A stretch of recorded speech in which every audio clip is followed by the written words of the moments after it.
Hi everyone, welcome to another episode of What Would Bigfan Do? I'm your host Bigfan.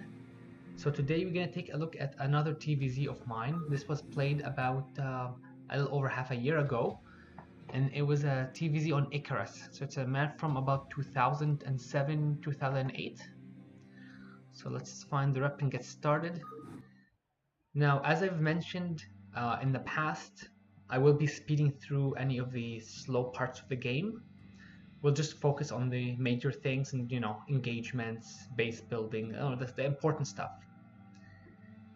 So I spawn as the white Terran up here. My opponent is the purple Zerg. I'm going to show you guys the map for anyone unfamiliar with it. So the spawns, there's the one spawn here, there's the one spawn here. You also have one here and a fourth one here. So it's a 4-player map. You have your expansion just underneath the ramp. There's the one there, the one here, and the one here. Finally, you have the corner bases. So these ones have, the normal gas. There's the corner here, the one here, and the one here. And overall, the map has a couple of bridges, leading to a third. So this is a great place to defend. There's a little bit of a, not a crazy choke, but there's still, this could still be couple lurkers here could make this really hard for the Terran player. And a couple bridges just across, and then there's this really big space here. This is obviously, for the Terran, could be a bit problematic depending on how you engage the Zerg in the late game, especially depending on what builds you do as well. But I mean, we'll leave that. We'll talk about it more as the game goes on. We'll elaborate some more then. So I'm going to speed things up just a bit.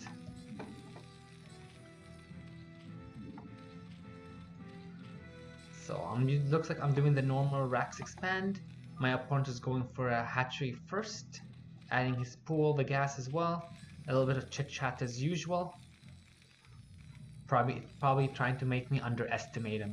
This Zerg, you guys gotta be careful of this guy. So my academy is up. My second Rax. Stim is on the way, so pretty decent timing. His mirrors are out as well. Looks like is a 2-hatch. Yeah, it's a 2-hatch timing. So as you guys can see, the mirrors are out, or are gonna be out at around 6 o'clock, 6 minutes. I do have my tiers because I have played against JXM before. I have played on this map. I am aware of the 2-hatch timing, so I do tend to get a bit of earlier eBay as well. So my army is ready to move out. I'm already getting +1 because I believe I scanned and saw the mutas.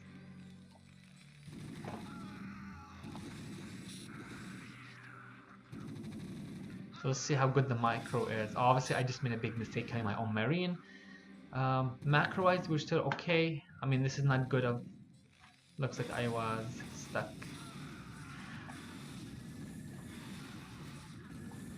So I mean, this was a nice pickup for him, and I'm still obviously running around the map trying to find that third base. I do have my factory, I have my starports coming off, so not a bad timing overall. Macro could be a bit better though. Now I've found his third, I'm moving in, but I obviously realized that it's gonna be close. This was a bad thing on his part. I mean, he did get the damage spread out, but I don't think that was a mistake. He didn't actually mean to walk his mirrors into my army. Still, this is not a huge army, and he does have lurkers already. That's a really nice amount of drones. This could be more. He's also getting his hive as well, and this is a pretty nice block as well. So now at this point in time, I'm boxed in, so all he has to do is just leapfrog his lurkers very slowly, and he'll end up killing this army here. In the meantime, it looks like I'm set to take my third. Now a bit too many workers. The idea was probably just to get a couple here to get a bunker up, get maybe like a depot, a turret up as well, and if I just clicked and just moved all of them at once. Now, having said that, I did end up losing my army. I do have another one here, but the reason I made this move out here is I want to make sure he's not going to try and contain me here, because this would be really hard to break. And it looks like I'm also going for a drop. Does he have any skirts? Okay, so he has 2 of them. That's not pretty bad. Okay, he has another 2. So as long as he scouts in time, and he should be able to skirt these, this would be a very nice move for him. So I guess the one drops up, another comes in. Also, of course, there's no medic in here, so it's a little bit problematic. Looks like I'm targeting the Defiler Mount, and oh, so it just finishes. So he does have Consume, that finishes just on time, but he did lose a bit of control of his main. And it looks like he's gonna lose his Evo Chamber as well. As you guys can see, I'm actually targeting. Now, typically, the way you want to target when it comes to buildings and such, my own priority, things like the Defiler Mount, Ultra Death, the Ultrask Den, if you see any Evo Chamber because there's upgrades in there, and then depending, maybe like the Hydralisk Den, you know, there's a lot of different things you can do. So I do have my 1-0. Doesn't look like I have any vessels out just yet. I do have a covert ops. I guess this was I felt like I want to have some fun this game. Well, I have fun every game. I have another factor here, a depot just to kind of help so that the Zergans aren't just rushing in and surrounding it right away. You still have to walk around it. This is not too bad. Let's see my opponents. This is not too bad either. He does have his Nidus as well, and has decent coverage in terms of any drops. So you guys can see like the game is booming. His economy is starting to boom as well. He could use maybe like 2 more in there. He has a lot of lurkers here as well. Like he could be doing something else with them. So I do move out myself with a tank-based army, or a marine army supported by tanks. But this is honestly a really hard thing to block, to break, unless with marines at least. And you guys can see like even mistakes where you're attacking one thing can kind of be spell doom for you.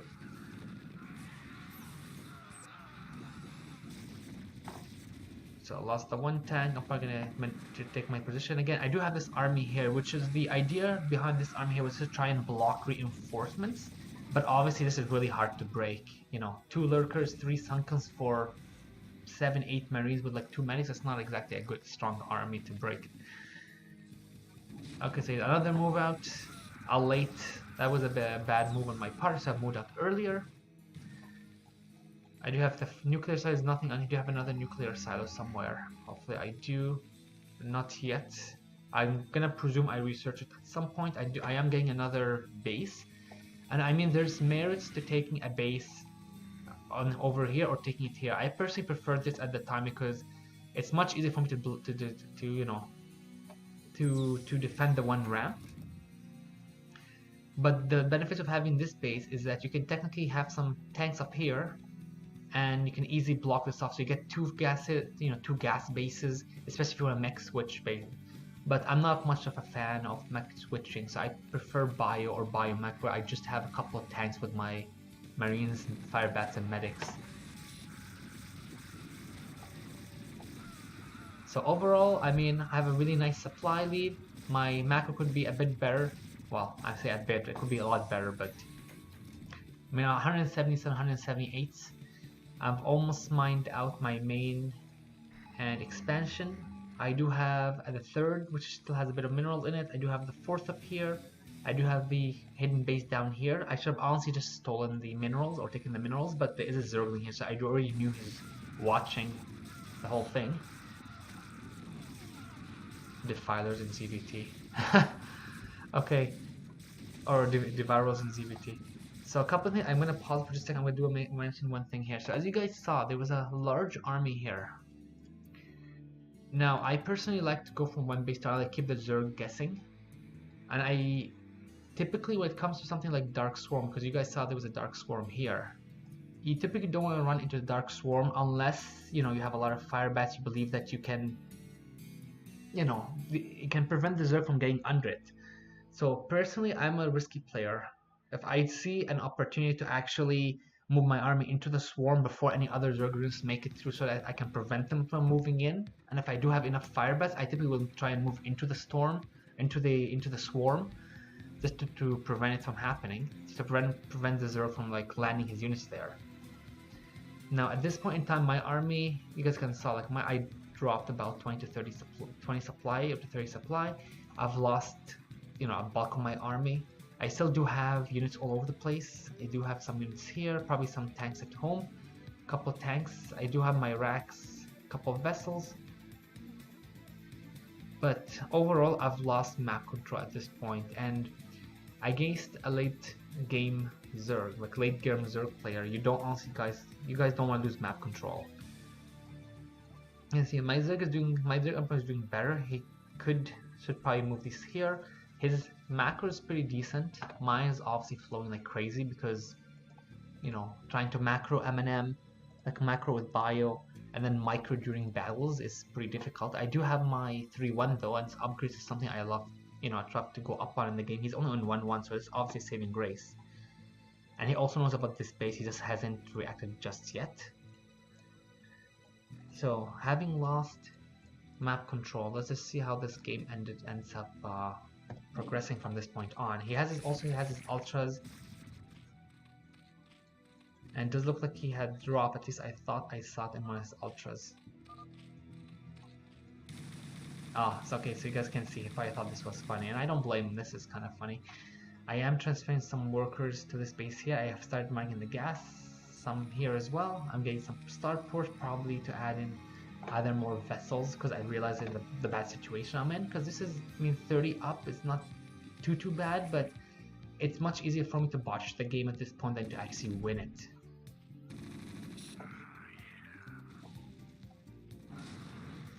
You guys can see this is like a his ultra count is up again. He's also scouted my base at the top, and looks like he saved at the base at the bottom as well. So this couldn't honestly go any worse for me. I've pretty much lost map control. I've allowed him to get this base here. He's gonna be getting this base. I'm probably gonna lose this base as a result, and you guys can see I'm kind of panicking at this point. I'm getting engineering bait because I'm trying for a block. From what I remember, let's speed up and see what happens. He does have a couple of ultras here, they're just running around, but looks like, does he have any drop? I thought he did. So you can see 2 engineering bays, supply depot, just a little place for the units to walk through.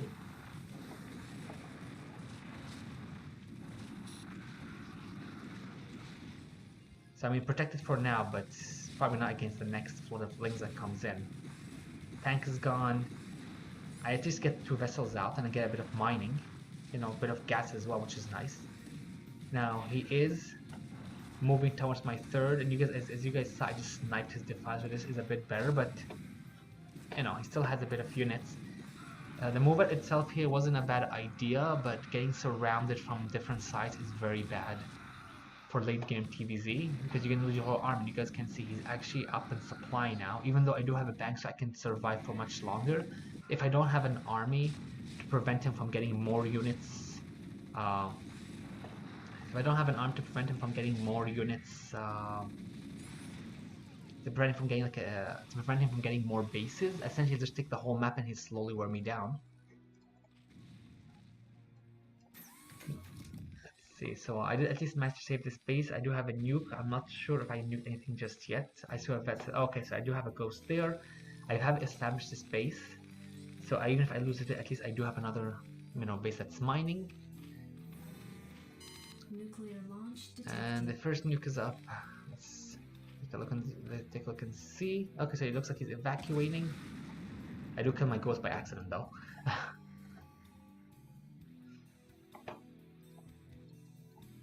So at this point in time, I mean, I'm still moving out.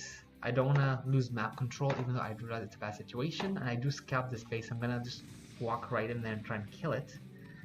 The only problem is, I also forgot that he probably had lurkers there. I didn't see the lurkers. I just saw the base there and just walked and figured that, you know what, he's camping outside my 3rd. He's probably gonna try and bust it at some point. So I mean, he is moving in with a couple of Zerglings. Let's see if he manages to break it this time. Does he have a Defiler, which is the main, I would say the biggest target. Okay, so the first block, this is not a bad block, and you guys can see I'm moving the SCPs back just to try and alternate the hits on them. He does get onto my tanks though, which is the big thing here. Because the idea is the tanks were the big damage dealers in terms of splash. Now I do try and move in to try and see if I can at least save the base, but I have lost a lot of workers as well. And my macro has fell apart pretty badly. I don't even have any workers left at this location. except for this, well, this one here and this one here.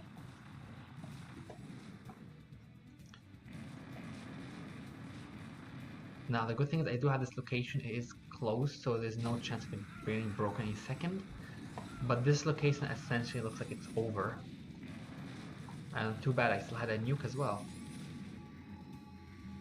I do have a fair bit of tanks with no upgrades at home. On the other hand, my opponent still has 4 mining bases. So you guys can see this is the situation I'm in right now. Just a bad situation all around. And honestly, in this kind of situation where the Zerg is so far ahead, it's kind of scary. So a couple erasers here, a couple erasers probably here.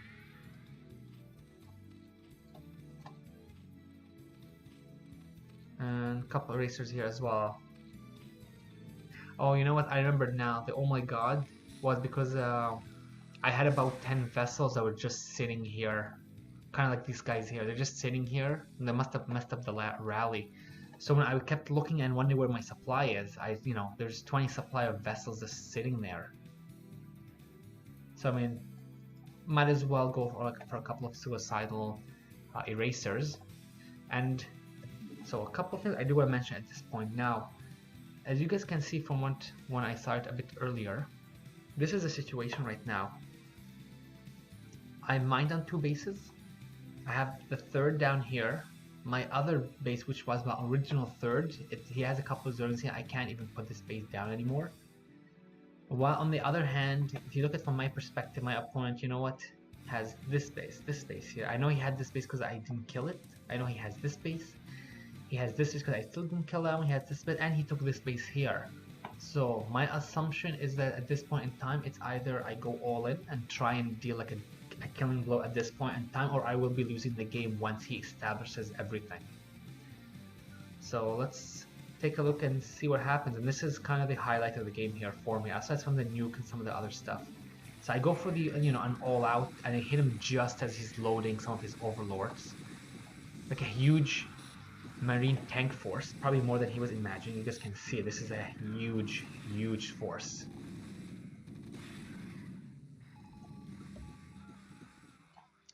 So I hit his first base, no defense at this base here just yet. And all the tanks that were sitting at my base, that's where they are now. I basically just grabbed everything, kept a couple here for defense because this is still an important base, and just went for an all-out attack to try and deny these 2 top bases.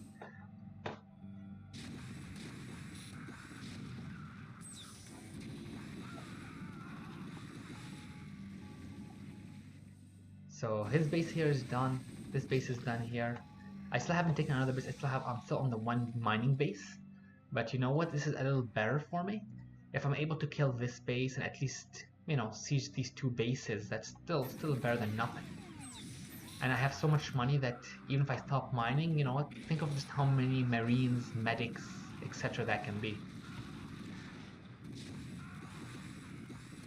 So this is probably the biggest engagement in the whole game. And you guys can kind of see, without Dark Swarm, especially when you have enough tanks and marines, ultras will melt. Especially when I'm on 3-3, and what's his upgrades? He's on 2-4 and 2-2, so he's still about an upgrade behind for his units. So I'm still have the upgrade advantage. And this base is now mining because of the eraser earlier. So essentially he's only mining from the 1 base which is almost mined out, this base here. And now I have even barrack cruisers as well. So not only does he have to contend with this huge tank army, which has there's a lot of M&M for support. He also has to worry about barrack cruisers. So he has to invest some of his units into, Scourge, Devourers, what have you. I also know about this base here as well, and this base is also barely mined. So his attention is focused on trying to defend this big push which is coming his way, and you can't really blame him. This is a huge push.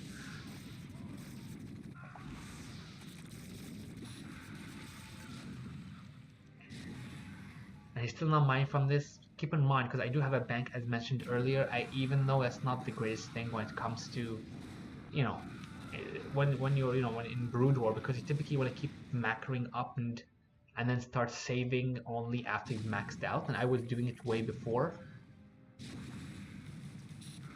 It's still better than having no bank in this situation, especially because I'm essentially pushing with a really large force.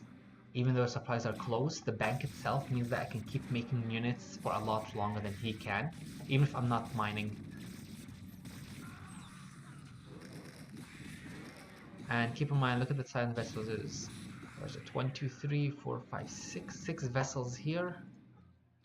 And this base is not even defended. I probably killed his lurkers. I am taking another base, which was a good idea, although the ultra's there. I probably should have tried taking this base. I do have a vessel there as well. But his base is essentially exposed. I'm just gonna speed through it at this point in time. He does get a nice plague off though. And this Museless Cruise could have been nice, but I did have enough Marines and enough irradiates as well. So you guys can see this, I'm still pushing. It's just a really long push at this point. I think it's been about 10 minutes or so at least. If you ever want to see mass fire bats, there you go guys. This is the closest you're ever gonna see to this many fire bats, just late game or late game. Now you may be wondering why the SCVs are coming in. At this point in time, this base got denied by the one Ultrask, as I mentioned earlier, so why not transfer the SCVs over and save them, even though they don't really matter at this point in time. I'm going to pause for just a second. So this position, I just want to talk about this position for just a second so you guys can see the tank line. My opponent doesn't really know just how far the tank line goes. All he knows is there's a couple tanks at the bottom. There's the one tanky because that ends up hitting one of his units, but he doesn't know how many there is here. There could be another 10 tanks here, and that's part of the game. Part of the game is the lack of information, which you guys can use to advantage. And the other thing I want to mention before I continue, and the game itself is almost done. I mean, it should be kind of obvious. There's a decent supply difference. I still have at least a bit of a decent amount of bank. I still have a lot of bases I could still take. Honestly, I could easily just use whatever army I have and kill this guy here and take these 2 bases for myself. Not to mention that this base is essentially exposed. It looks like I've sent a couple of tanks here. Anyways, going back to the main point, the thing I want to mention is there is a mischance in Brood War when you're attacking the high ground, and that's something that's well known. But look at the position of the tanks here, and this could have actually been better down here. The idea is that this tank is going to shelve, let's say, up to here or so. No, maybe probably around here. This tank is down here. What this means is that if I block this ramp, and as long as they have vision, especially when I have something like the vessel up here, these tanks are going to sit there and going to start shelling his units, and their units are going to start, freaking out at the top of the ramp because of the AI, because they're trying to go down, but there's something blocking the ramp. So I'm essentially getting free hits on his units, softening them up, and you guys can see like the Ultras are getting some of the damage. Like this one's already down to 271. Anyways, you'll see what I mean. So I'm blocking it here. There's a block here. I eventually do realize that it's best to get the Ultras to go down because I do have enough, and I didn't want to try and overcommit. You guys can see the Ultra was here.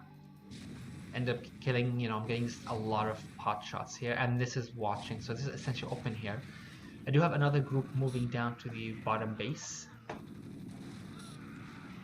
So the base here, because that's another mining base, and there's nothing here. Looks like the tanks were killed though by this one Zergling, which is amazing if you ask me.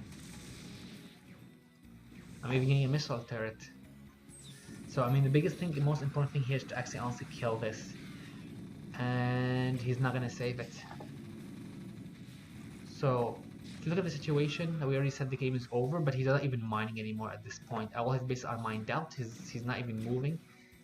There's a 1 BC just killing his units here just by itself, and I'm moved into his I guess this was his 3rd base.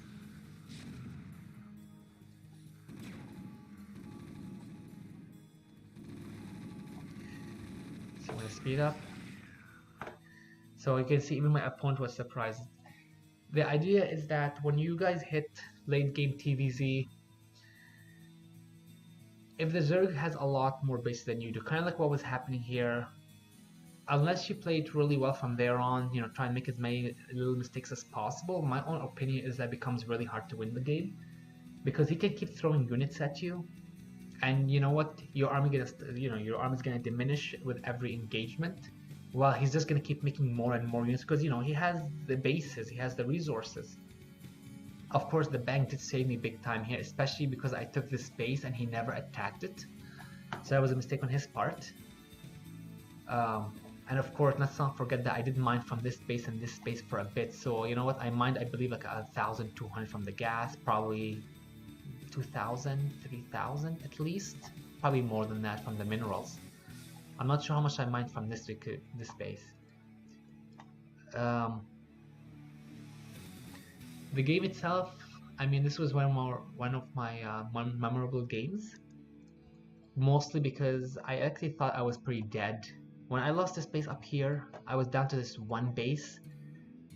Even though I was close to maxed out, honestly, I didn't really think I could win this game.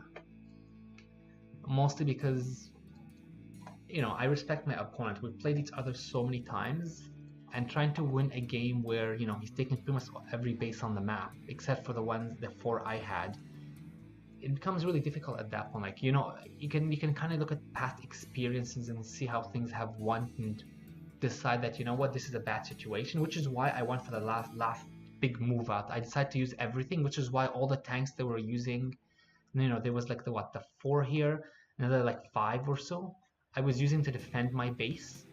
That's why I decided to go all in, essentially. If I lost, my thoughts was that if I lose this army, this game is over for sure. And this is the only thing I could do to try and actually win the game, which is why it's a memorable game for me. The BCs were a nice touch. They did this did mean that he had to commit to Devourers, which can't actually hit ground units, and he also had to commit to making Scourge. Plus, I could always use Yamato as well, you know, big targets, so things like Nidus Canals or Defilers or whatever I need to use.